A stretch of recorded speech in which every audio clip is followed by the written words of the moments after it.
Welcome to the Parsha Perspective. Each week, we will delve deep in a weekly Torah portion to find a practical and insightful way to enhance your daily life.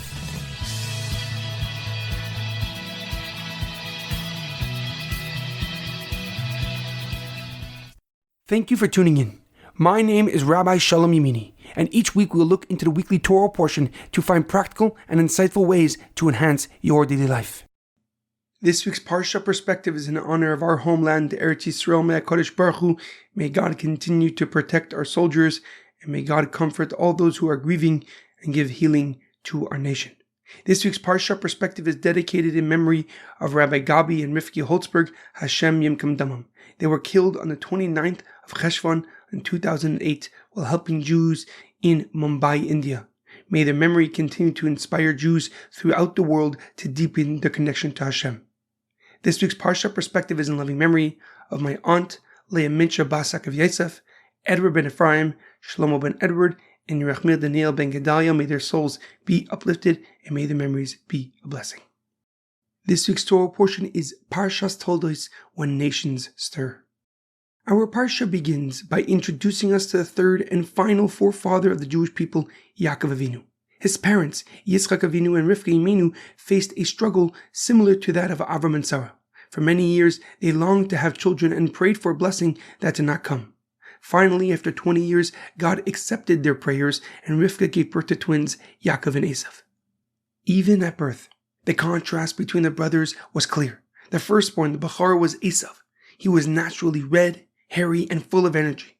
In contrast to Yaakov, emerged smaller, gentler, grasping his brother's heel, hinting to the complex relationship that would follow them through life.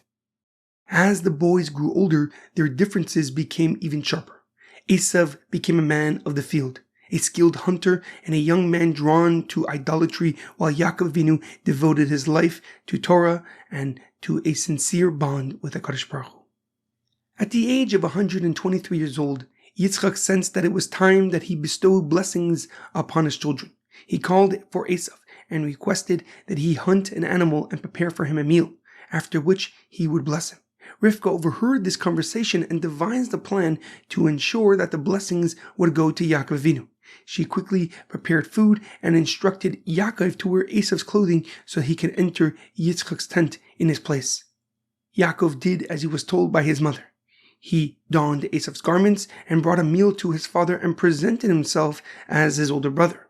Though Yitzchak was blind, he hesitated, uncertain if the son before him was truly Esav. Ultimately convinced, he blesses Yaakov unknowingly, granting him blessings of prosperity, strength, and most significantly, spiritual and moral leadership over his brother. Moments after Yitzchak finished the blessings, Esav returns from the field with his prepared meal.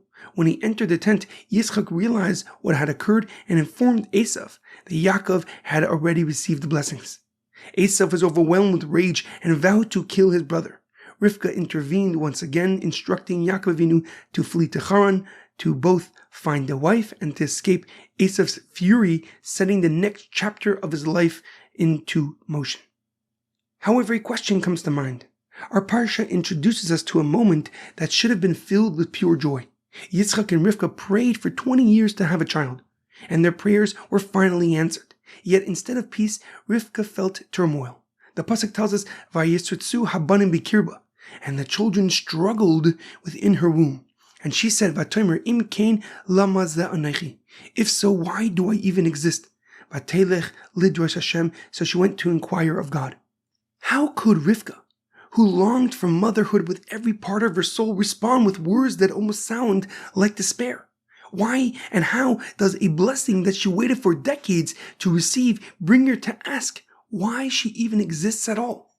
What is she truly expressing in this cry that's seemingly out of place in such a hopeful moment? The Radak, Rav David Kimchi, one of the great Torah commentaries from the early Middle Ages, gives us a simple explanation. And his commentary is known for its clarity and explaining the straightforward meaning of each verse. And it often highlights the emotional reality behind the words that we read every single Shabbos. He writes that when Rivkah felt these unusual movements, she did the most natural thing. She sought reassurance. She asked other women who were pregnant or who had already given birth, if they ever felt anything like this. Yet every woman she spoke to said that they had not. No one could tell her that what she felt was normal, and their uncertainty only increased Rivkah's concern. And so at that moment she cries out, "If so, why is this happening to me?"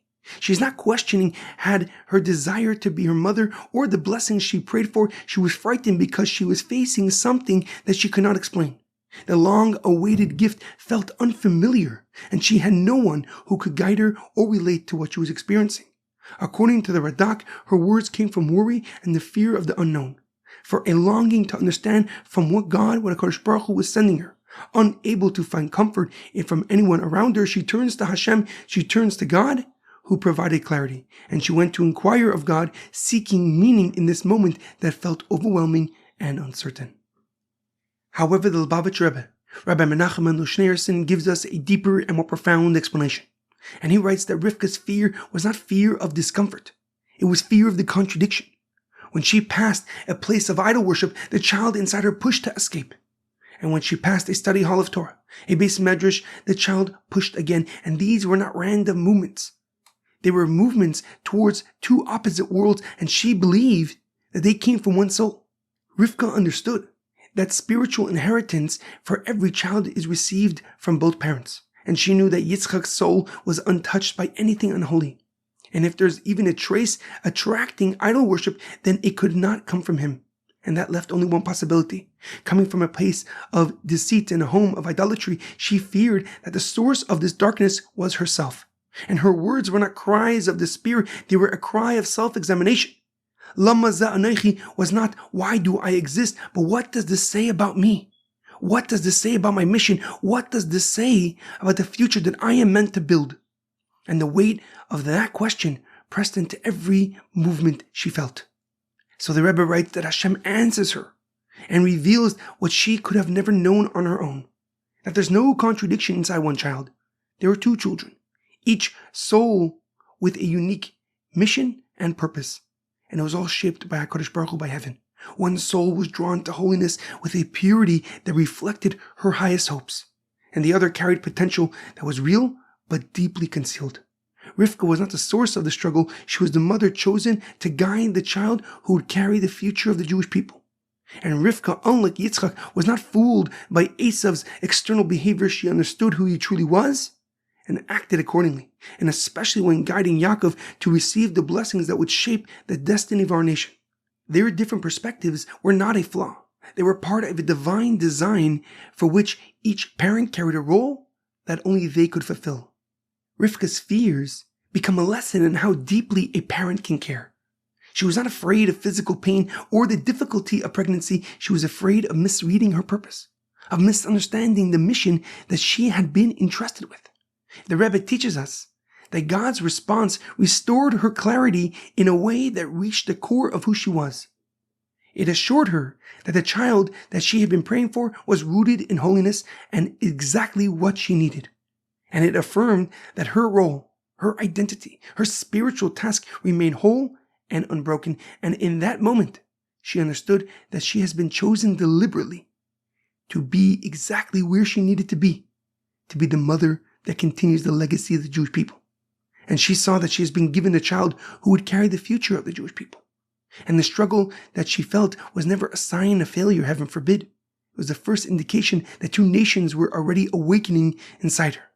Each soul beginning to move towards their destiny that God had written for them long before she could see it. And the confusion that frightened her became the doorway to clarity. The tension she feared became the earliest expression of a divine plan unfolding with purpose and with intention. And it revealed that the plan was already in motion even before she had words to understand this. In our daily life, it is imperative to realize that we often assume failure before we have seen the challenge through. Hardship can convince us that something is wrong or that we have taken the wrong turn, yet difficulty is not always a signal of failure. It can be a part of the plan unfolding around us and one we may not understand yet still remain connected to. The moments that feel overwhelming are often the moments when God is guiding us with the greatest care. When we remember that, we stop reacting with fear and begin to trust that our steps are shaped with purpose and with love. The road may be hard, but the rightful plan is in motion, and we play a meaningful role in it. When we hold to that truth, the burden feels lighter. The struggle becomes the path of growth rather than fear of what we can accomplish, because we will accomplish far beyond our imagination. There's a profound quote that I once read. Growth begins when we stop asking why me and start asking what now. Have a great weekend and good Shabbos.